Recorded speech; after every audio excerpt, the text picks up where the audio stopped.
All right, you can start whenever you're ready. Okay. Action. Yep, action.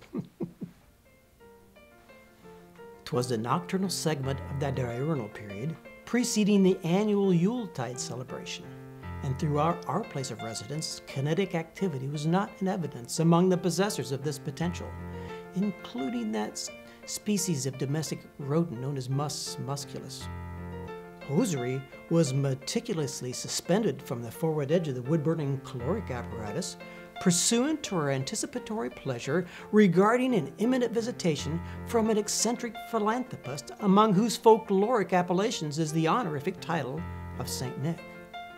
The prepubescent siblings, comfortably ensconced in their respective accommodations of repose, were experiencing subconscious visual hallucinations of variegated fruit confections performing choreography through their cerebrums. My conjugal partner and I, attired in our nocturnal head coverings, were about to take slumberous advantage of the hibernal darkness, when upon the avaricious exterior portion of the grounds there ascended such a cacophony of dissonance that I felt compelled to arise with alacrity from my place of repose for the purpose of ascertaining the precise source thereof.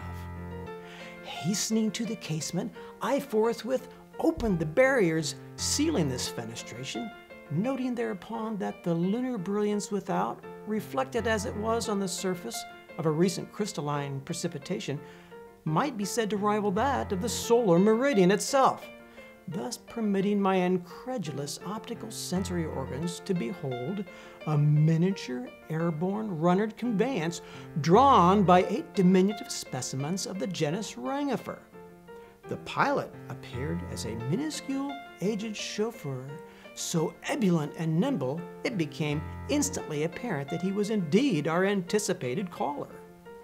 With his ungulate motive power traveling at a greater vertiginous velocity than patriotic alar predators, he vociferated loudly, expelled breath musically through contracted labia, and addressed each of the octet by his or her respected cognomen. Now Dasher, now Dancer, and so on, guiding them to the uppermost exterior level of our abode, through which structure I could readily distinguish the concatenations of each of the sum total of their 32 cloven pedal extremities. As I retracted my cranium from its erstwhile location and was performing a 180-degree pivot, our distinguished visitant achieved with utmost clarity via downward leap entry by way of the smoke passage. He was clad entirely in animal pelts, soiled by the ebon residue from oxidations of carboniferous fuels which had accumulated on the walls thereof. His resemblance to a street vendor I attributed largely to the plethora of assorted playthings which he bore dorsally in a commodious cloth receptacle. His orbs were scintillant with reflected luminosity, while his submaxillary dermal indentations gave every evidence of engaging amiability. The capillaries of his malar regions and nasal appurtenance were engorged with blood, which, suffusing the cutaneous layers of former approximating Abram's floral emblem, the latter the retinal sensation reflected by the prunus avium or sweet cherry.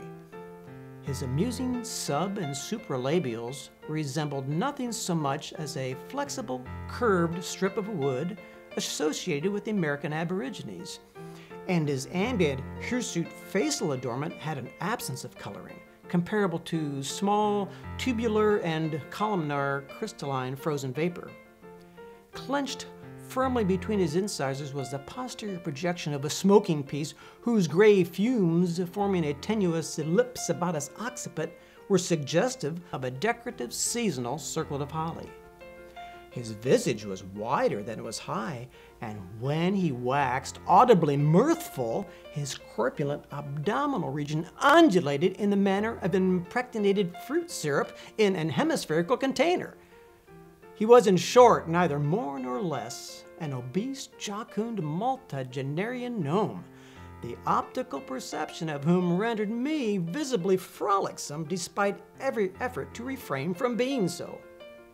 By rapidly lowering, then elevating one eyelid, he indicated that trepidation on my part was groundless. Without utterance, but with noticeable dispatch, he commenced filling the aforementioned hosiery with various articles of merchandise extracted from the aforementioned previously dorsally transported cloth receptacle.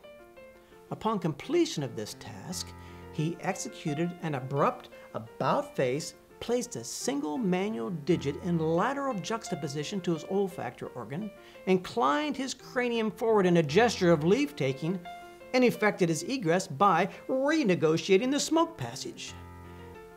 He then propelled himself in a short vector onto his rustic winter conveyance. Contracting his oral sphincter, he emitted a shrill series of notes to the antlered quadrupeds of burden, and proceeded to soar aloft in a manner hitherto observable chiefly among the seed-bearing portions of a common weed. But I overheard his parting exclamation audible immediately prior to his veiculation beyond the limits of visibility. Ecstatic Yuletide to the planetary constituency, and to that selfsame assemblage my sincerest wishes for a salubriously beneficial and gratifyingly pleasurable period between sunset and dawn.